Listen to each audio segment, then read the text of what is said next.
je suis compagnon du général de Gaulle depuis 50 ans.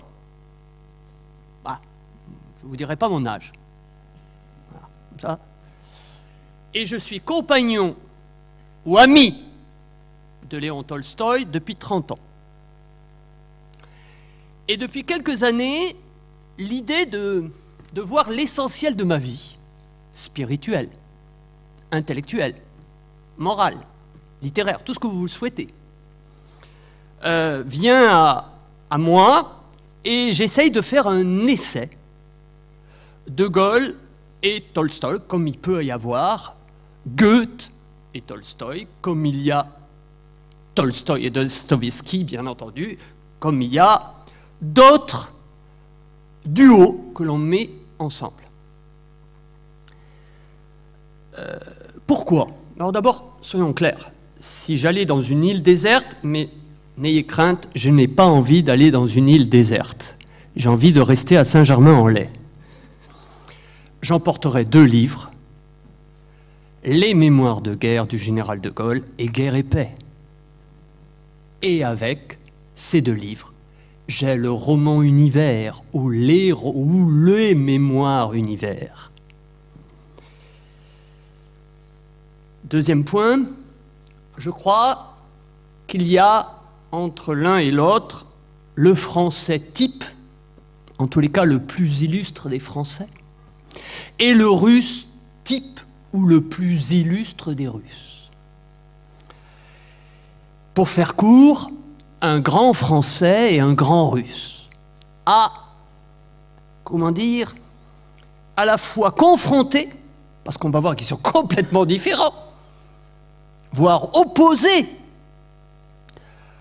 à voir les concordances qui peuvent se trouver dans leurs 2 œuvres, œuvre au sens des faits ou œuvre au sens d'écriture.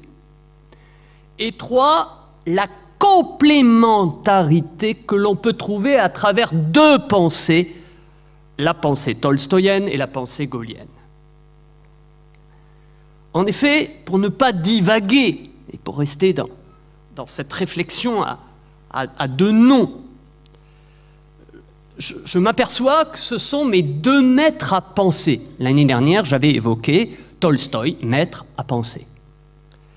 En russe, on dit starets, ou starets, c'est-à-dire une sorte de guide spirituel. En hindi, c'est le Mahatma, la grande âme. La grande âme. Et il faut, je crois, et là je le dis à la jeunesse, il faut avoir des grandes âmes exemplaires auprès de soi. Alors, les oppositions entre ces 2 êtres, alors déjà on le voit d'ailleurs dans les photographies,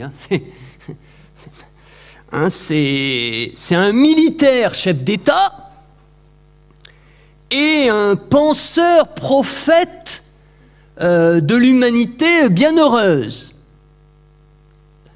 C'est un résistant qui peut aller jusqu'à la violence, la résistance française, la flamme, et un non-résistant au mal.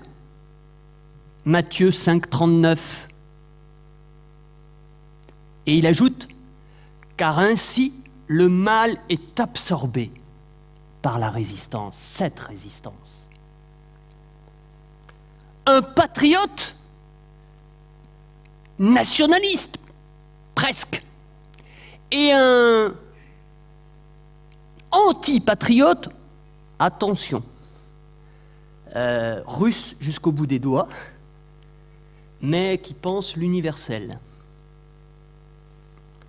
Ce qui a fait dire d'ailleurs, c'est une petite anecdote,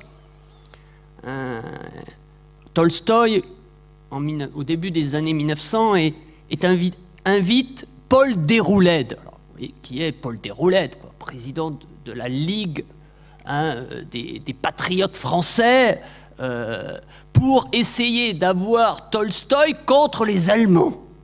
Et évidemment, Tolstoï l'amène voir un moudjik russe et lui dit au moudjik, qu'est-ce que tu penses des Allemands? Ce sont nos ennemis? Et évidemment, le moudjik dit, ce sont des hommes comme moi. C'était pas la bonne réponse qu'attendait Paul Déroulède. Je dirais que c'est l'un qui a toujours raison avec la France. L'autre a toujours raison avec l'humanité la plus humble. L'un, c'est la grandeur de la France.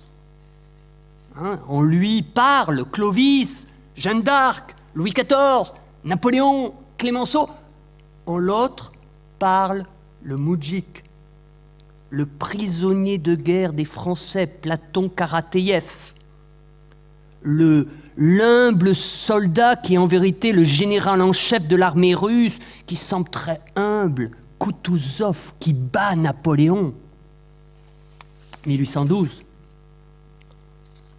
L'un dit « l'ennemi est l'ennemi » en 40. L'autre dit « aimez vos ennemis » avec Matthieu 5, 44.